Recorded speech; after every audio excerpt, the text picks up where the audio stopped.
What's going on, everybody? My name is Garrett Spohr, and I'm going to be telling you guys about myself in sports journalism. Now, first of all, what about it? Well, sports journalism, it really focuses on reporting of any form of sporting news, events, or occurrences at a professional or lower level field like high school or college. It handles work in all forms of media like print, television, broadcasting, internet, etc.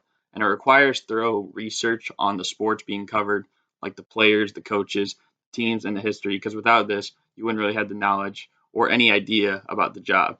So we got examples here of a newspaper of Michael Jordan back in the 90s when he was playing for the Chicago Bulls. We got someone right here on Twitter, which is a popular thing for most sports journalists, and of course ESPN, one of the best sports sources in the world. Now, what makes this for me specifically? Now, I played baseball, basketball, and soccer for nearly 15 years, and I closely follow a lot of the major sports associations like the NBA, the MLB, NFL, NHL, NCAA, pretty much you name it, I know at least a decent amount about it. And I understand my strengths, weaknesses, and level of comfortability, like which sports I know more about than others. Along with this, I'm organized, I have good punctuality, I'm pretty honest, and I stay positive. And these are just some players right here that have been some athletes around the time that I've been growing up, like Mike Trout right there on the left side for baseball. We got David Beckham for soccer and Derrick Rose on the right side for basketball. How does it serve a purpose? Now, typical salaries for this occupation about 25K for a first job with not much experience. 130K is typical for an experienced journalist.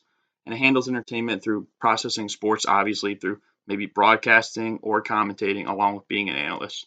And it ties together to the music industry and a lot of the stuff that we talked about in this class by ways of different sound bites and requires different roles. So maybe a producer and a director for recording music, it could be like a lead insider for a certain sport. But here we see a guy dribbling a basketball, and that's going to require a different description of different sound bites than maybe, someone recording an actual song. Same thing here with two people clacking their hockey sticks together. Now, some public figures. Now, first of all, you'll get to meet a lot of athletes, such as Tom Brady. Along with this, you'll also be in the media and see a lot of media members, such as Adrian Wojnarowski, who is the lead insider for the NBA. And last, you might meet some celebrities, such as Drake, who's often at a lot of the Toronto Raptors games. So, along with this, you'll get to meet a lot of popular faces. And so that's pretty much it. I mean, I feel like I'm pretty confident in being a sports analyst one day, potentially in the journalism department. And I hope that everyone enjoyed the slideshow.